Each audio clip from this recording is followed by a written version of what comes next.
¿Qué tal? ¿Cómo están? Un gusto saludarlos. Muy bienvenidos. Ya estamos al aire, aquí no paran de hablar los politólogos. Es una forma, creo que muy interesante poder escucharlos, como me gustaría abrir los micrófonos para que ustedes los puedan oír. Primero, mil disculpas, ha habido una serie de reprises de programas porque lastimosamente la voz, que es nuestro instrumento de trabajo, yo me gano el pan de cada día con el sudor de mi garganta, digamos, no ha podido funcionar. Pero ya estoy de nuevo acá.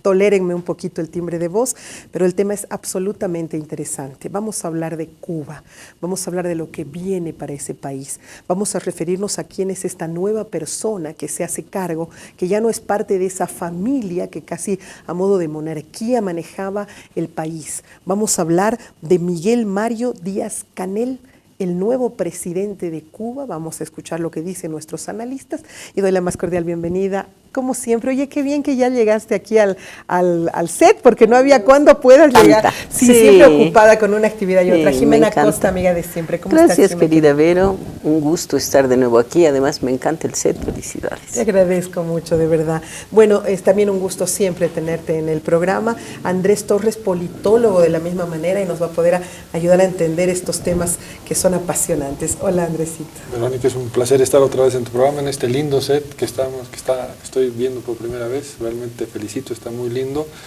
La vida es movimiento y renovarse también, así que felicidades y es una alegría estar contigo. De todas maneras queda la reflexión que me has dicho, que tengo que poner una foto de Mandela ahí, sí, porque además ha sido un poco tu mentor, ¿no es cierto? Totalmente. Qué maravilla, ok, lo voy a poner en compromiso.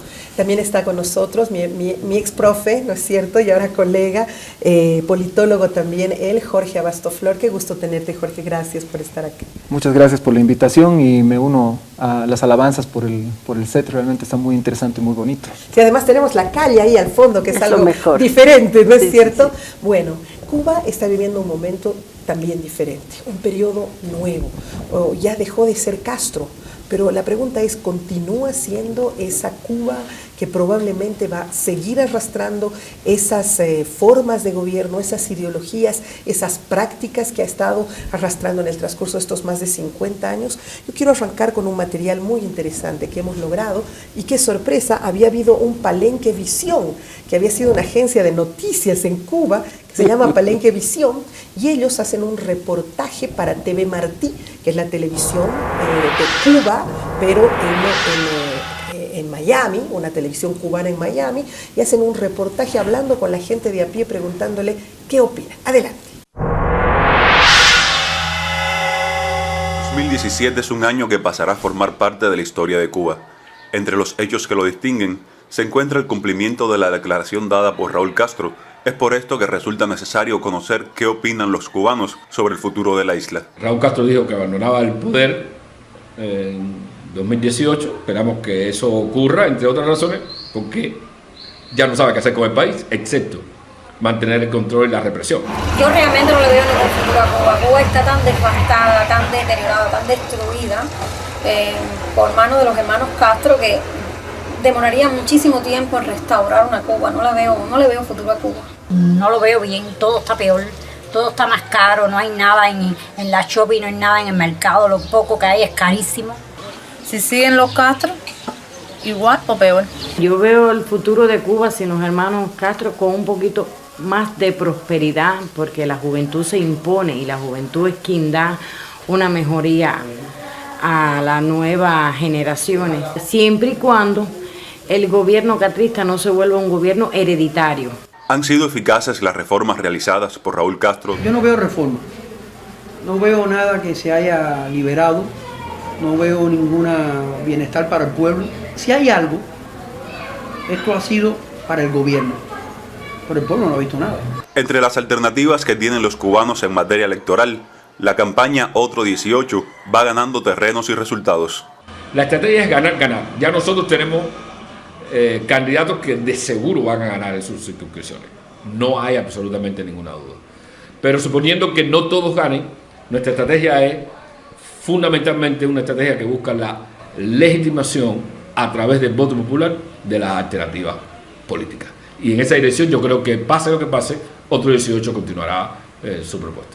Una pregunta se impone. El relevo de Raúl, todo el pueblo cubano supone que debe ser Díaz-Canel, pero eso es algo sobre lo cual se especula mucho, pero nadie tiene la certeza, debido a que, y es mi opinión, ellos son los dueños de este negocio, que para ellos Cuba, ellos al final van a designar a quien les sirva a sus intereses. Fue un reportaje de Palenque Visión para Martín Noticias.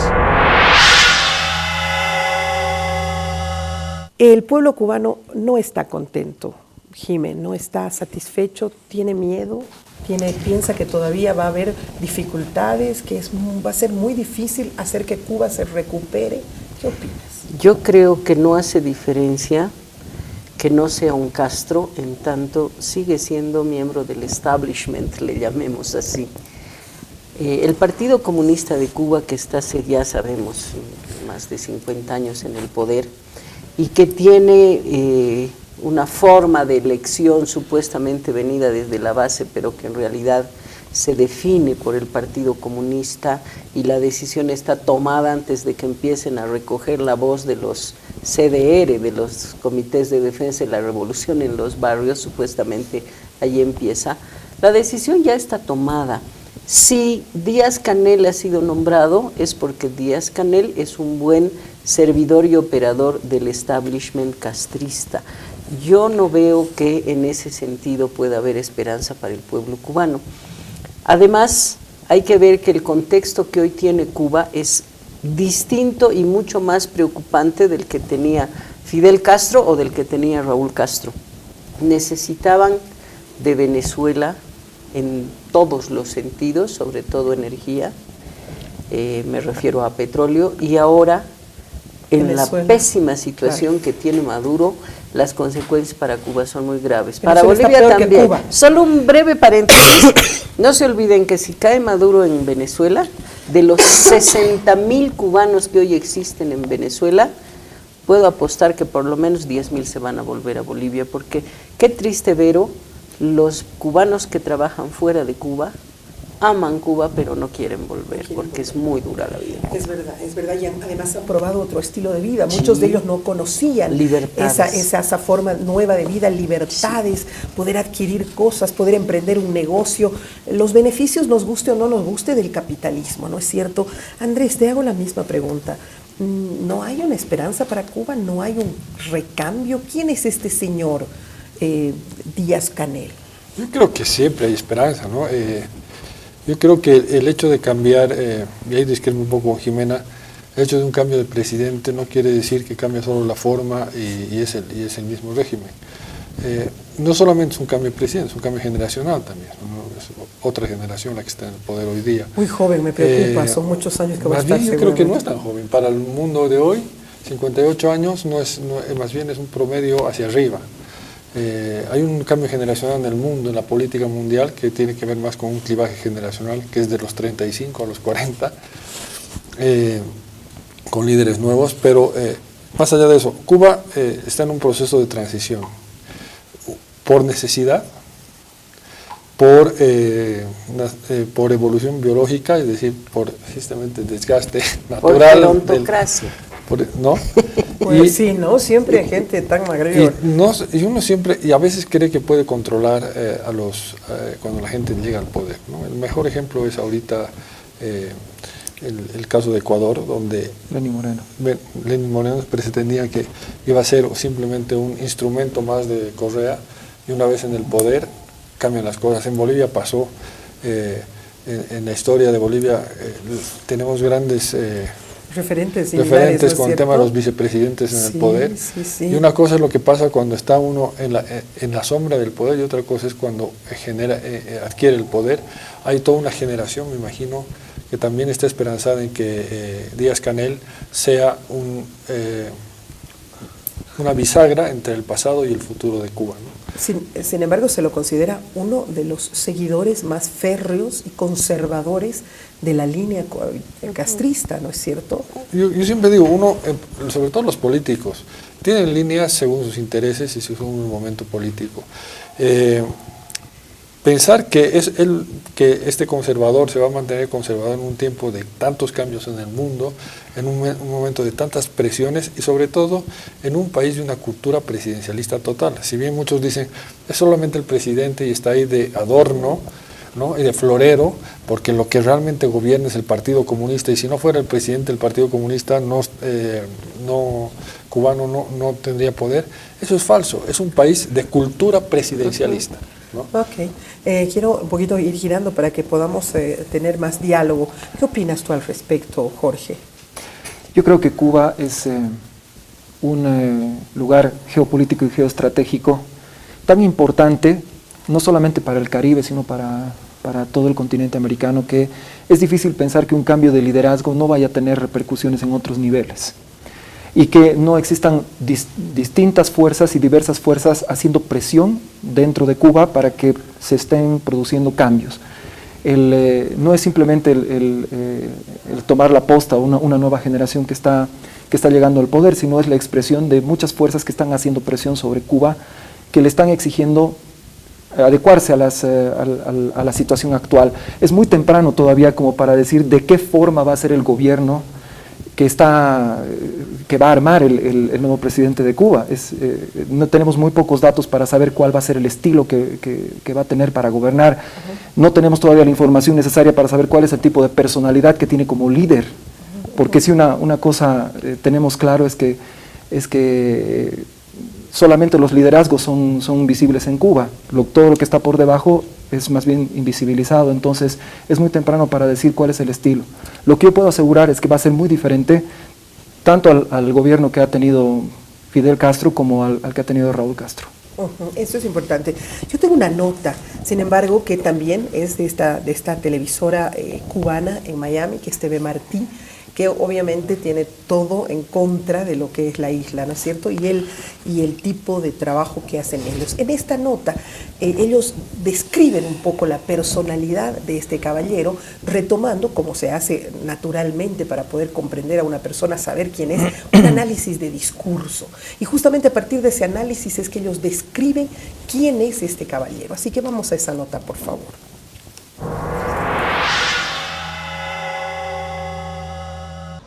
Desde que Raúl Castro anunció su retirada del poder en Cuba, el dirigente comunista Miguel Díaz-Canel se perfiló como su sucesor. El proceso ha concluido y es el actual gobernante de la isla. No lleva el apellido de la familia dictatorial, ni pertenece a la generación histórica. Tampoco es militar de carrera, sino ingeniero. Pero estas características no apuntan a que se desvíe de la línea férrea que caracteriza a los miembros del Partido Comunista al que pertenece hace años. En el tema eleccionario es tajante al no permitir candidatos fuera del partido único con el que gobierna. Aquí en La Habana, en 3 áreas, nos postularon 3 contrarrevolucionarios. Lo que pasa es que después la gente lo conocieron y a nivel de circunscripción no salieron ni mucho menos, pero ya hubo un intento de eso. Su línea de pensamiento político se asienta, según sus declaraciones públicas, en el enfrentamiento directo a Estados Unidos. Ni siquiera la distensión propiciada por el presidente Barack Obama fue de su agrado. En una declaración arremetió contra el expresidente estadounidense al que acusó de injerencista. Desde que se bajó en el aeropuerto y cogió el paraguas para que su mujer bajara, para que sus hijas bajaran, la manera en que se presentó el público, las poses que hizo, el contenido de su discurso en el Gran Teatro de La Habana, la manera en que se condujo en el teatro latinoamericano, todo eso es parte de ese montaje.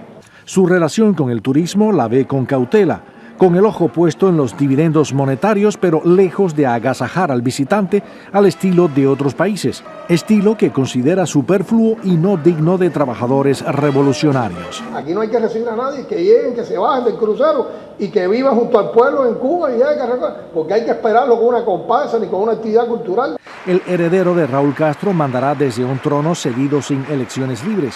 Tampoco se muestra propenso a superar enemistades con su vecino del norte y le molesta la amabilidad hacia el turismo. Entonces, ¿qué se puede esperar de Díaz-Canel respecto al deseo de emigrar de un pueblo, hacia las ganas de prosperar económicamente, sin multas y sobornos, de tener una casa digna, educación religiosa, salarios decorosos? ¿Qué se puede esperar de Díaz-Canel respecto al atropello físico con la disidencia? La respuesta está a la vuelta de la esquina. El próximo domingo 22 de abril es probable que las damas de blanco vuelvan a marchar.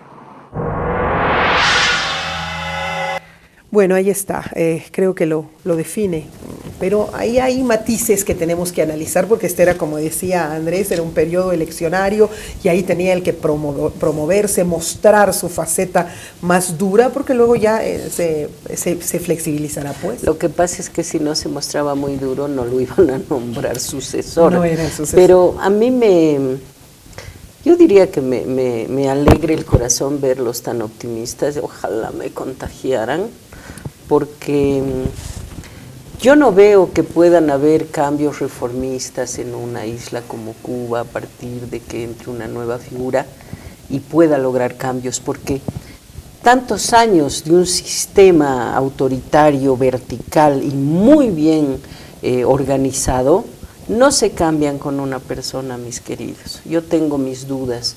Uno lo escucha en este resumen que Vero nos has preparado y tampoco le veo liderazgo, ¿no? Lo veo haciendo buena letra, es un buen yunque, pero no se lo ve con un liderazgo, un discurso bien articulado, como lo tuvo Fidel Castro y que nadie lo puede dudar. O sea, ¿es un Maduro? Qué pena, ojalá te equivoques, pero me has hecho pensar en eso y puede ser otro Maduro. Porque Maduro era exactamente lo que quería el líder Chávez. O sea, tenía que ser alguien muy obsecuente y obediente a los mandatos de Chávez y de la isla, porque Maduro obedecía a los cubanos otra vez. Y en este caso, probablemente es al estilo de Maduro. Qué pena, no le deseo eso al pueblo cubano. Pero no creo que los cambios los permita el establishment, todo eso que esté instalado a partir de una persona. No es el Ecuador. El Ecuador tenía una institucionalidad que le hacía resistencia a Correa. Claro, sí. Es cierto. Entonces ahí entra un Lenín Moreno donde puede cultivar mejor. Claro. Sin embargo, en este caso tú entras al poder, es como me dijeras, sale Evo Morales y entra Carlos Romero. ¿Va a cambiar algo en realidad? La misma línea, ¿no? No. La misma entonces, línea. Pero en este caso estamos en un momento histórico, porque ellos han acercado bueno, se han aproximado un poco, han limado asperezas con Estados Unidos, o sea, es un periodo nuevo, hay como un clivaje histórico. De repente él sería el ideal para que pueda trabajarlo aquello de aquí en adelante. No sé si es ideal. Mi lectura con Díaz-Canel es, primero, no es un tipo sofisticado, ahí sí, estamos de acuerdo, no es un líder sofisticado que está ahí por méritos propios y que está para hacer una nueva etapa en Cuba, no lo es. No, está ahí justamente por lo otro. Sí. ¿Lo ves como líder? Es un líder. ¿O es solo el presidente? ¿Pero es un líder el presidente? Claro, tiene a ver. El matiz, no, yo no lo veo tampoco. ¿A qué me refiero? No es un líder que va a hacer un cambio. No es un líder que está ahí por méritos propios, que ha generado liderazgo y por su liderazgo está ahí, ¿no? Es como Maduro en ese sentido. Es decir, ¿cuál es la cultura típica latinoamericana de los grandes patriarcas y de los grandes caudillos latinoamericanos? Sí. A ninguno le interesa que después de él esté alguien más inteligente, alguien más sofisticado, alguien con alguna proyección decente. Todos buscan algo que vaya a perder, que vaya a fracasar y que me mantenga a mí en la historia como algo mejor que el anterior, ¿no? Pasa con los candidatos, con los presidentes que dejan candidatos, como el Goni lo dejó al Juan Carlos Durán, ¿no? Como el Tuto lo dejó al Maclín, y donde tú veas en América Latina este tipo de caudillaje, vas a ver exactamente el mismo. Sí, es un patrón. Es un patrón cultural. Es un patrón de mezquindad absoluta, humana, no tiene nada que ver con si es buena persona o si es mala. Es una tradicional cultura política latinoamericana. Pero quisiera intervenir, perdón. Cuando se sale Obama, uno está esperando que Estados Unidos cambie con la llegada de Trump, o con la salida de George Bush, uno estaba esperando que, no sé, Estados Unidos sea otra cosa con la llegada de Obama, pero hay para hablar de nuestros países. Sí. O sea, estamos esperando que al salir, por ejemplo, en el Ecuador o en Venezuela, para hablar de los casos que más se están manejando ahora en el análisis, de que salga el uno y va a haber una democracia liberal capitalista. Por favor, o sea, lo que pasa es que también tenemos una cultura política como pueblos. Como pueblos tenemos una cultura política y no es que Cuba con el cambio de liderazgo se va a volver una democracia liberal capitalista. Ni significa que a la llegada de Trump de repente se va a convertir Estados Unidos en un estado conservador cerrado. No, o sea, existe una cultura política que responde al pueblo, que responde a sus instituciones, que responde a la historia.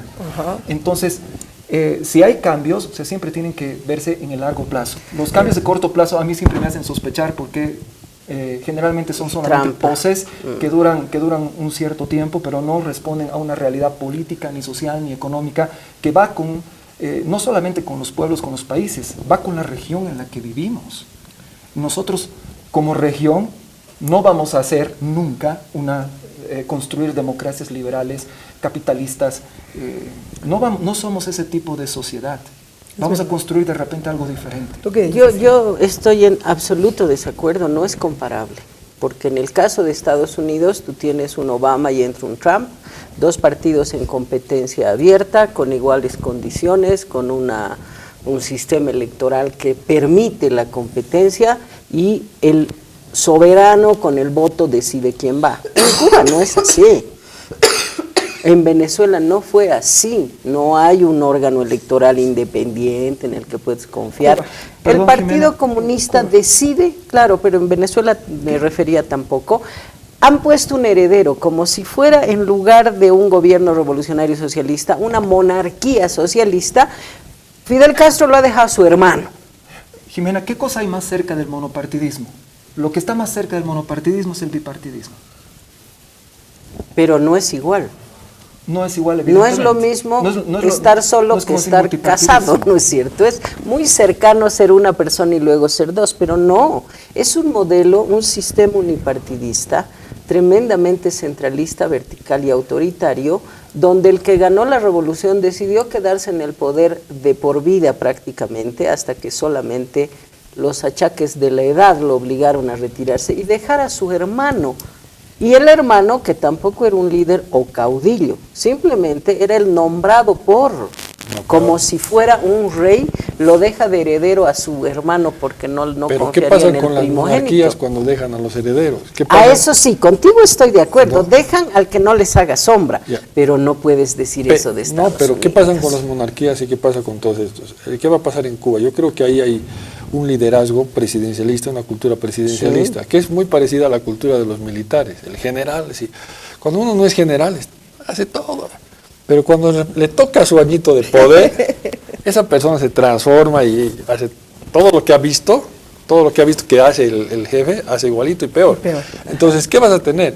Un tipo que ha visto cómo es un presidente, sí, así es cuando sea presidente, ¿no? Cuando sabes que te toca ser presidente, sabes que tienes todo el poder, que tú decides que puedes mandar a matar a este, al otro, como han hecho en Cuba, a matar preso a este, a matar preso. Sí. Mando yo, y aquí no se mueve nada, si no me preguntan a mí. Que para llegar ahí yo me pueda disfrazar de corderito, de radical, de todo. Todo el mundo estaba en esa campaña para hacer eso. ¿Pero qué estás diciendo? ¿Crees que él pueda cambiar en el transcurso del tiempo? Yo creo que él va a hacer lo que es la cultura política de Cuba, ser un presidencialista. A la cultura política. Lamentablemente no es sofisticado y es ignorante, o sea, no es tan sofisticado como otros presidentes, como Fidel Castro, por ejemplo, y va a ser más limitado, lo cual es más peligroso, ¿no?